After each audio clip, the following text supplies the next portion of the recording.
अगर सब स्क्रिप्टेड है, पूर्व निर्धारित है, तो कर्म करने का महत्व क्या है, कर्म करने की उपयोगिता क्या है? फिर तो कर्म ना ही करें तो अच्छा है, आदमी यही सोचेगा। फिर कर्म करने की आवश्यकता क्या है? दिमाग से तो सोच लेते हो, लेकिन इसको भी संभव करना आपके बस में नहीं है कि आप कर्म ना करें।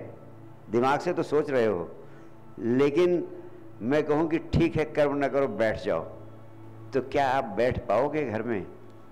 नहीं बैठ पाओगे। क्यों नहीं बैठ पाओगे?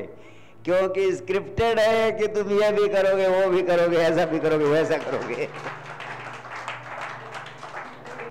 एक बात। दूसरी बात, आपने कहा कि आपके प्रेम के संपर्क में आया, गुरुदेव आपकी कृपा से मैंने अपने जीवन में दुखों को आनंद में बदलते हुए देखा है। यानी आप मेरे संपर्क में आए और कुछ किया आपने, उस करने का परिणाम है कि आपके दुख आनंद में बदले। तो आपके पास ज्वलंत उदाहरण भी है कि कर्म करने से प्रभाव पड़ता है। यही मैं आपको कहना चाहता हूं।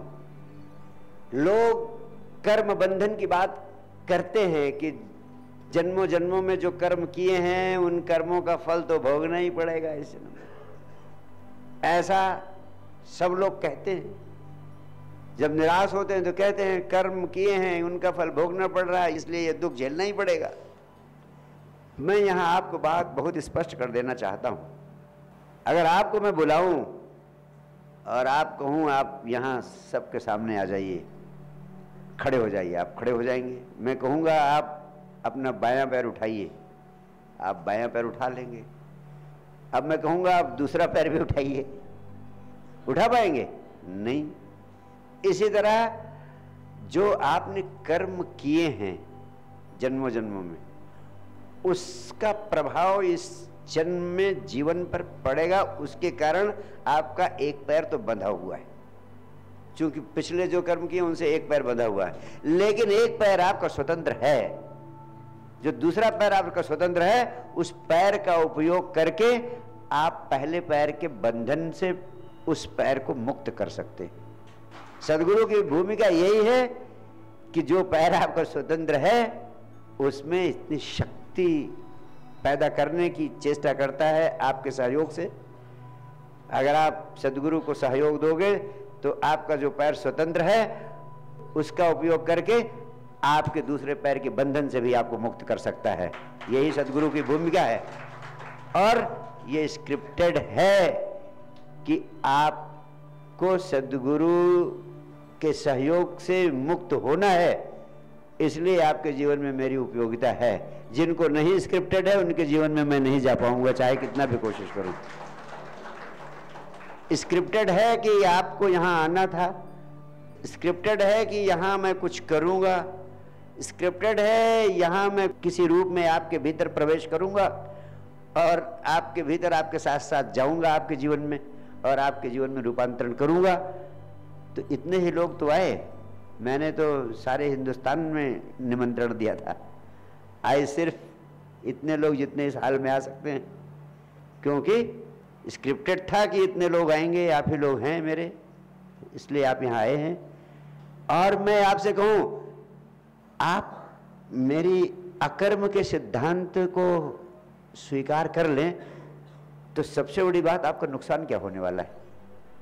कुछ नहीं। करो खूब, लेकिन करते हुए मानो कि तुम अकर्ता हो, करने वाले नहीं हो। आपसे गुरु भगवान करा रहे। मुझको तो देखा आपने, भगवान को तो देखा नहीं। ये समझो गुरु भगवान जो करा रहे हैं वो हो रहा, उसके परिणाम की चिंता ना करो। मान लो कि मेरे हाथ में है कुछ नहीं, जो करने वाला जो करा रहा है वो स्वीकार करना पड़ेगा। तो सर्व स्वीकार के भाव में जियो। जो सर्व स्वीकार के भाव में जीता है, टोटल एक्सेप्टेंस में जीता है, वही अकर्म में जीता है, वही साक्षी भाव में जीता है। तो साक्षी भाव तुम्हारे प्राणों में उतर जाए, अकर्म में जीना तुम्हें आ जाए। इसीलिए अध्यात्म के वैज्ञानिकों ने कहा धर्म क्या है? समर्पण की अवस्था में पहुंच जाना ही धर्म का प्राण है। दूसरे शब्दों में मैं कहूं, समर्पण ही धर्म है। चाहे सारे वेद, सारे पुराण, सारे उपनिषद, सब कुछ मत डालो तो आपको एक ही सार मिलेगा, समर्पण ही धर्म है। और समर्पण का अर्थ क्या हुआ? करने वाला वही, कराने वाला वही। समर्पण का अर्थ क्या हुआ? अकर्म में जीना, करते हुए अकर्ता हो जाना। समर्पण का अर्थ क्या है? साक्षी भाव में जीना। मैं सिर्फ देखने वाला हूं, अपने को सदगुरु के हाथों में छोड़ता हूं, अपने को अस्तित्व के हाथों में छोड़ता हूं। समर्पण से गुजरे बिना धर्म और अध्यात्म जगत में कुछ मिल ही नहीं सकता है आपको।